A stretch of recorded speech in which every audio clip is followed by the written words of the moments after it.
मेरा बड़ा उम्मीद है राजनाथ सिंह जी का साथ बंगाल का बड़ा लंबा रिश्ता है। उन्होंने डिफेंस सेक्टर में काफ़ी काम यहाँ उनका जो डिफेंस सेक्टर के अंदर जो काम करने का मौका मिलेगा वो करेगा।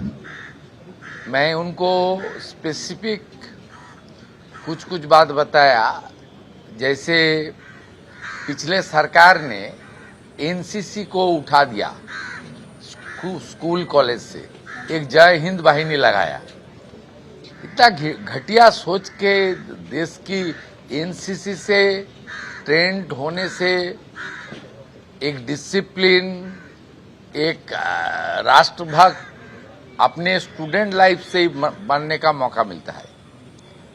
मैं उनको बताया कि पश्चिम बंगाल सरकार, अभी मैं उनको डीओ लेटर लिखूंगा। उन्होंने बताया एक प्रोटोकॉल होता है, वो उसके अंदर स्कूल कॉलेज अप्लाई करेगा और आप भी रक्षा मंत्री को लिखिए, एनसीसी को और भी कॉलेज स्कूल में एक्सपेंड करने का काम। मैं उनका साथ बात किया, उन्होंने बहुत सुनकर प्रसन्न हुआ। पुलिस, फायर ब्रिगेड, फॉरेस्ट और हमारी सिविल डिफेंस में हम लोग अग्निवीर के लिए 20% रिजर्वेशन कर दिया। जो हमारी अग्निवीर है, हमारी जो एक सर्विसमैन है, सैनिक बोर्ड का साथ भी काम हम लोग शुरू कर दिया। सितंबर में डिजास्टर मैनेजमेंट का एक नया ग्रुप आ रहा है, सैनिक बोर्ड का साथ हम लोग का कुछ लोग लिया है। हम 200 का एक छोटा टीम शुरू कर रहा हूँ हम लोग, उसका नाम भी हम लोग दे दिया है अर्जुन वाहिनी।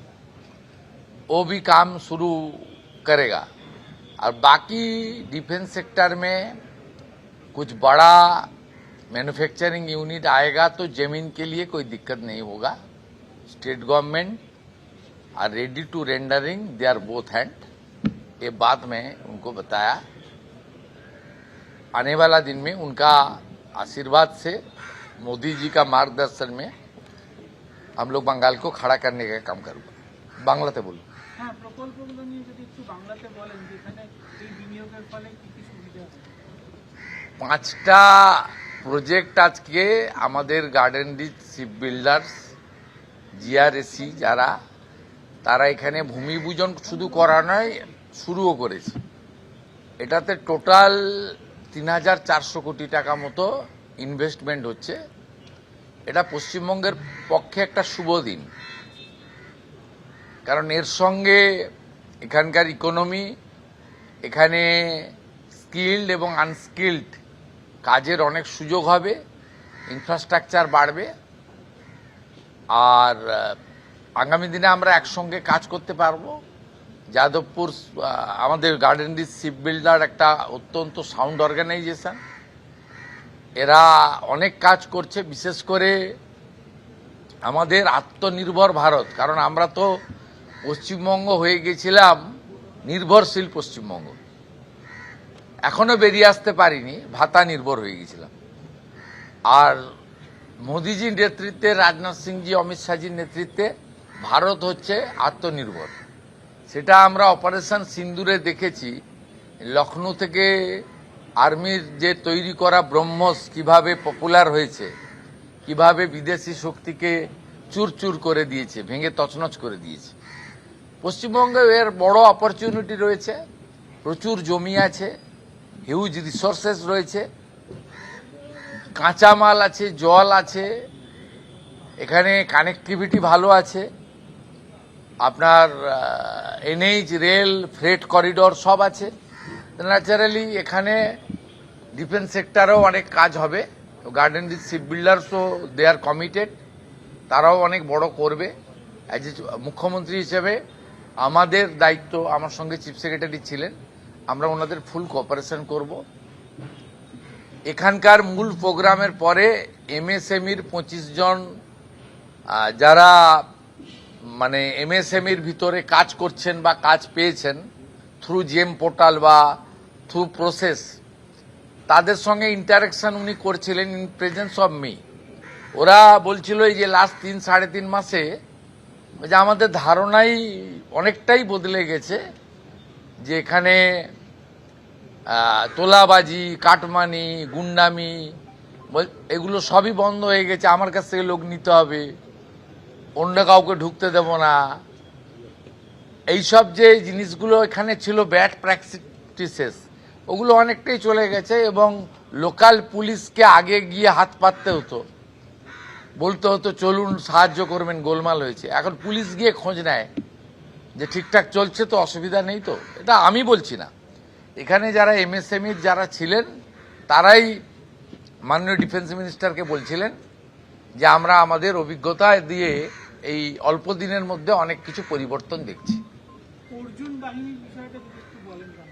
তারাতলার ইনসিডেন্টের পরে আমরা ডিজাস্টার ম্যানেজমেন্ট এবং সিভিল ডিফেন্স থেকে একটা বাহিনী তৈরি করার কথা বলেছিলাম, যাতে আমরা অগ্নিবীরদের নেব। যেহেতু অগ্নিবীরদের আমরা জানুয়ারির আগে পাচ্ছি না, মানে তাদের ফার্স্ট ব্যাচকে আমরা জানুয়ারিতে পাবো। তাই এখন আমরা সৈনিক বোর্ডের কাছ থেকে 200 জন নিয়েছি। 100 জন থাকবে কলকাতাতে, 50 জন থাকবে হিল দার্জিলিংয়ে, আর 50 জন থাকবে সাগরে, কাকদ্বীপ।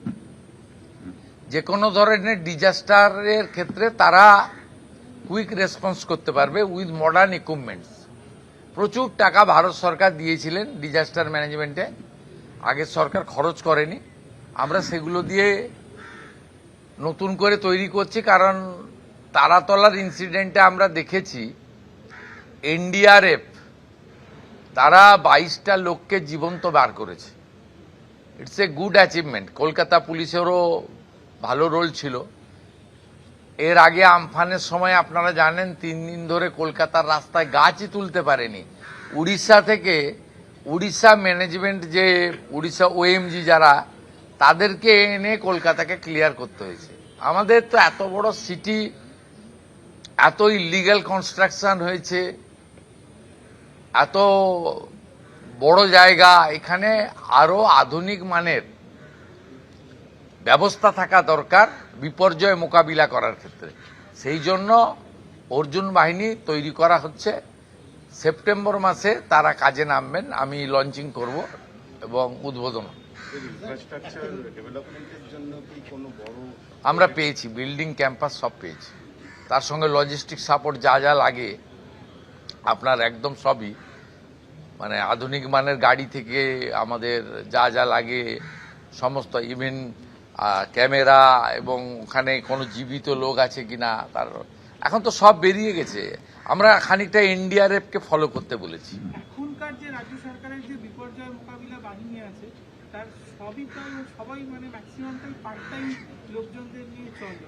তো তাদেরকে ট্রেন করা, পার্ট টাইম লোকজনও যদি দক্ষ হয় এবং তারা যদি প্রশিক্ষিত হয়, তারাও কাজে লাগতে পারে। কিন্তু আপনার দক্ষতা তো দরকার।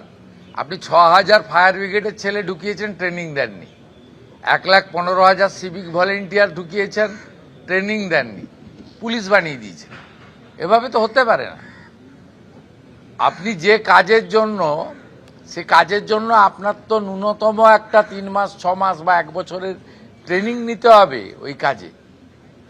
আপনি যদি সাঁতার না জানেন, সাঁতার শেখাতে হবে তো।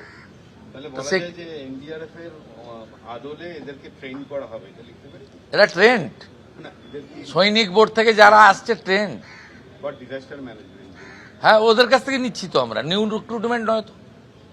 আপাতত রাজ্য সৈনিক বোর্ড থেকে নেওয়া হচ্ছে, যারা আর্মিতে কাজ করে এসেছেন সদ্য। আর জানুয়ারি মাস থেকে অগ্নিবীরদের নিয়ে নেওয়া হবে, ফার্স্ট ব্যাচকেই পেয়ে যাবো আমরা। আর আমাদের পুলিশ সহ ফায়ার ব্রিগেড, ফরেস্ট, ডিজাস্টার ম্যানেজমেন্টে আমরা 20% অগ্নিবীরদের প্রেফারেন্স দেব রিক্রুটমেন্টের ক্ষেত্রে। একটা হিন্দিতে প্রশ্ন করবো सर, जीआरडीसी तो कोई पॉलिटिकल ऑर्गेनाइजेशन नहीं है, लेकिन इसके पहले कोई मुख्यमंत्री बंगाल के यहाँ पे आए नहीं। अब पहले बार जीआरडीसी के कोई इवेंट में अब फुल पार्टिसिपेट। शायद पश्चिम बंगाल का एक सीएम जो लोग है, एक ही जिंदा है, ममता दीदी। उनको पूछिए, ये सवाल मेरे लिए नहीं है। सेंट्रल गवर्नमेंट का हर कार्यक्रम में स्टेट का चीफ मिनिस्टर और चीफ सेक्रेटरी का बुलाने का मैंडेटरी भी है, प्रैक्टिस भी है। मोदी जी फॉलो करता है, मोदी जी का सरकार फॉलो करता है, पिछले सरकार फॉलो नहीं किया। স্যার আগে কি আমন্ত্রণ গিয়েছিল, ওনারা কি আসেননি এমন বিষয়? আমি জানবো কি করে? আমি তো এলওপি ছিলাম, লিডার অফ অপোজিশন ছিলাম, আমি জানবো কি করে? খুব কাছেই বাড়িও না, চলে যান দেখ। ठीक है सर, आप यहाँ पर निवेश लाने का बहुत प्रयास कर रहे हैं। आपका प्रयास है कि निवेश चाहिए ना। 1 करोड़ यंग लड़का बाहर चला गया है, माइग्रेंट लेबर्स। वो काम कर रहा है हैदराबाद में, चेन्नई में, सूरत में, पुणे में। उसको तो यहाँ वापस लाने का जिम्मेदारी ये सरकार का है। लेकिन मेरा सवाल ये है सर कि निवेश तो आप प्रयास कर रहे हैं, लेकिन लक्ष्य खोजी को लेकर एक बयान आया जिसके कारण से फिर उद्योगपतियों में कंफ्यूजन हो गया। उनका उत्तर इंडस्ट्री सेक्रेटरी दे दिया। যে এরকম প্রতিরক্ষা সরঞ্জাম, প্রতিরক্ষা ক্ষেত্রের জাহাজ, বাণিজ্যিক জাহাজ ছাড়াও পরিবেশ বান্ধব জাহাজ তৈরি হবে, তো এই 5টা প্রকল্প থেকে কর্মসংস্থানে বা অন্যান্য ক্ষেত্রে কিরকম ধরনের সুবিধা হতে একটা পারে? প্রেজেন্টেশন দিয়েছে গার্ডেন রিচ শিপ বিল্ডার্স, তাতে সব দেওয়া আছে। ইনভেস্টমেন্ট কত দিনের মধ্যে তৈরি হবে এবং এখানে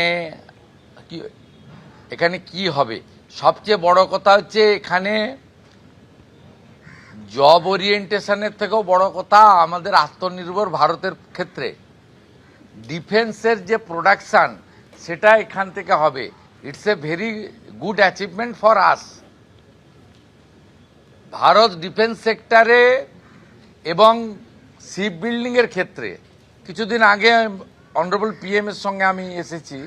এখানে নৌসেনার 3টে রণতরীকে ডেডিকেট করেছে অনারেবল পিএম, সেটাও এখান থেকে বানানো।